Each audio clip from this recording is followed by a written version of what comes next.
po tayo sa mga kambing natin. Nandito po sila ngayon sa may damuhan. So yung lawak po ng ating ranging area, itong free range area nito mga kambing natin ay nasa siguro around mga 3 hectares itong nalambat na to. Nilambat namin ng hagwire. So ayan, hanggang dun pa yan sa dulo. Itong malinis na part na to. Ayan, puro mga kwanto, yung mga tumutubo dito, yung mga Carabao grass. May mga makahiya plant gano'n. Iba-ibang klaseng damo. Meron dito dyan sa may unahan. Nandyan naman yung mga manok din. Ayan, sama-sama dito actually, may kambing, manok, tapos may mga baboy tayo dyan, nakatali naman yung mga baboy dyan. May mga baboy tayo dyan sa ilalim ng mga punong kahoy. So dito naman yung kambing natin, gumagala sa may damuhang parte. So ito dati talaga sobrang napakadamo na ito. So mini-maintain lang na linisin para matira itong ganitong klaseng damo. Para yan yung kinakain ng mga kambing. Doon nga, kakalinis lang din. Actually, may mga housing kami dati dyan. Dyan yung nadali yung kambing namin doon sa kabila. Doon malayo na kasi yan. Yung bahay namin, doon pa sa kabila. Doon yung mga bahay. Tapos ngayon dito na, nilipat na namin yung mga bahay ng mga kambing nandyan na. Tapos dito, gagala na lang sila pag kumain. Ayan, kakain ng mga damo-damo. So itong amin, ano lang tong kambing natin, since hindi pa naman ganun kadami. Tapos sobrang lawak naman tong area. Hindi naman nila kayang ubusin yan. Yung mga damo dyan. Kaya yung kambing namin, ang paraan natin ay ano lang, open lang yung bahay nila, which is tuwing hapon, umuwi lang ito silang kusa. Tapos tuwing araw ay pagka medyo mainit na at gutom na sila, bumababa na lang sila dun sa bahay nila at pili na lang sila kung saan nila gustong kumain. No, minsan naman ay nandun sa kabila yung mga kambing natin doon sa area doon. Yung ibang kambing natin nandun andun sa may kabilang area yun. Ayun sa likod ng mga housing na yan, yung mga nagputi dyan at brown. Nandyan yung mga kambing nating iba. So kanya-kanya sila. So itong iba nandito, siyang group na to. Napakarami nilang makakain at option nila kung ano yung kainin nila. No, ang maganda dito sa kambing, walang kailangan na gastos, lalo na itong mga native. Na hindi matrabaho, hindi mo na kailangan asikasuhin, hindi mo kailangang bantayan palagi. Obserbahan mo lang kapag napapansin mo mapayat or tingin mo kailangan purgahin mo, or yung tingin mo kailangan bigyan ng vitamins, bigyan mo ng vitamins. So yun lang ang ating kailangan bantayan sa mga kambing natin. Pero sa amin naman, eto bihira lang tayo nagpurga. Minsan ang pinupurga ko lang yung mga medyo maliliit na kambing, yung mga anak, no, habang pinapalaki natin sila. So yung iba naman dito, since kahalo yung barako natin nasa kabila, since kahalo yung barako, so hindi ko kasi alam kung buntis yung mga inahin, kaya hinahayaan lang natin sila. So para naman, dumadami rin sila dito. At yun na nga, hindi sila matrabaho. Kung ikumpara natin doon sa manok at baboy, umaga at hapon, kailangan mo silang puntahan, pakainin. Ito sila, hinahayaan lang namin sila dito. As long as nakalambat. No? So ang gamit naman natin, hagwire. Pero based doon sa na-try ko rin ngayon na panglambat, mas okay yung isang klaseng lambat, yung cyclone wire o yung interlink kung tawagin nila. Yun yung mas magandang lambat kasi hindi magkasya yung mga ulo nila. Minsan kasi nilalabas nila yung ulo nila dito sa lambat na ginagamit natin. Ito po, yan po yung lambat na gamit natin. Ayan mga alambring ano yan. So lapit tayo at hindi masyado makita. Nakita ko sa inyo yung hagwire na sabi natin na gamit namin pang lambat. Minsan kasi nagkakasya ulo nila. So nilalabas nila yung ulo nila dyan sa labas, tapos kinakain nila yung damo dyan sa gilid. So ito po yung klase. Yan po yung hagwire na sinasabi natin. So yun yung gamit namin lambat dito. Mura yan kung kumpara doon sa interlink. Pero kung pang matagalan at kung gusto mo talaga mas-safe na safe yung kambing, yung interlink ang mas maganda. O yung cyclone wire kung tawagin. Mas mahal yun kasi yun nasa 10 meters yata. Higit 1,000 na ito, nasa 25 meters. Nasa higit 1,000 din. Depende sa pagbilhan mo.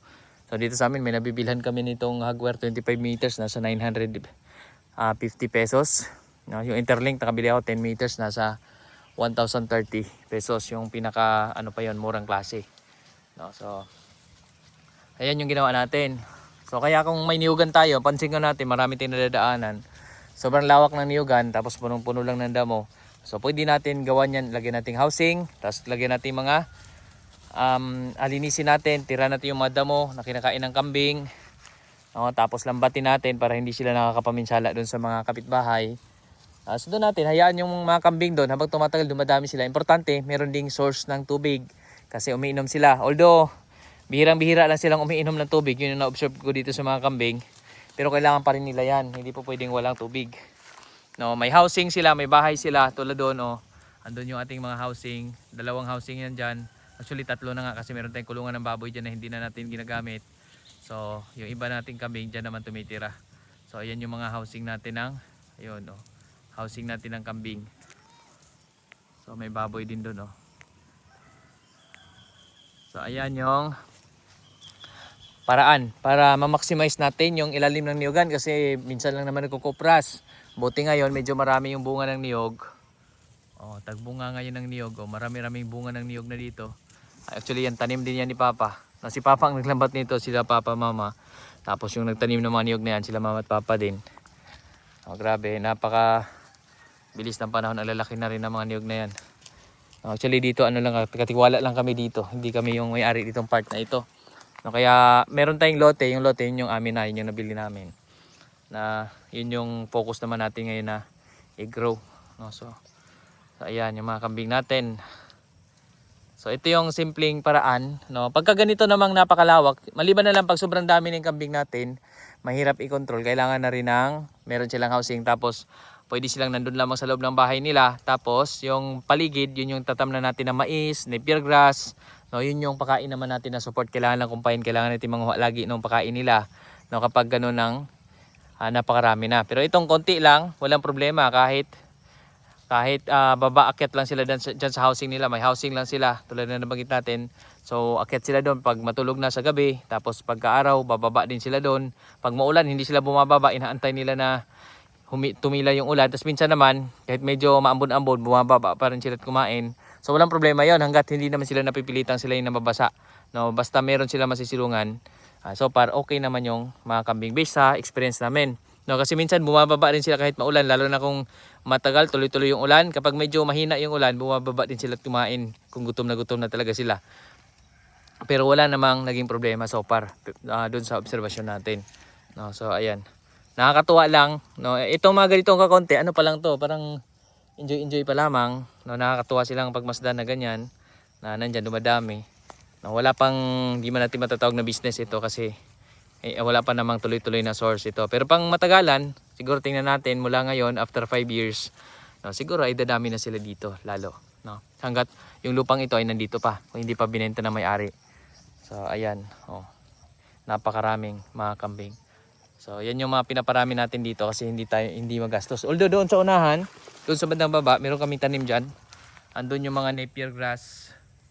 Ayan, napier grass, saging, andun sa likod. Sa labas nitong lambat naman yan.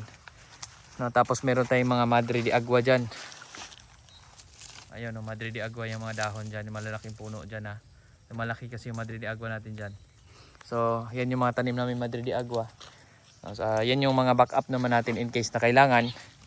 No, sa ngayon ay ito. Medyo may nabibilaukan. Minsan may mga inuubong kambing. Gumagaling ng kusa. Siguro ay dahil sa mga kinakain nila dito mga damo. Kasi minsan may kambing tayo dyan inuubo tapos hindi magpapahuli. Hinahayaan lang natin. Gumagaling naman din ng kusa. Dahil nga dito sa maraming damo na nakakain nila. Halo-halong damo. Which is may mga herbal din naman na mga gamot. Mga herbal na mga damo dyan na nakagamot din sa kanila ng kusa. So yun yung advantage naman sa kanilang kinakain dito na naka-free range lang.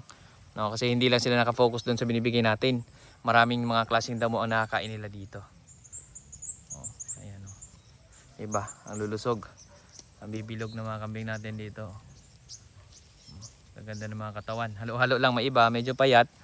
No, kasi may mga kambing tayo dito na ibang breed naman. Yung mga pure native meron tayo. Tapos meron dito mga medyo upgraded na rin na mga kambing.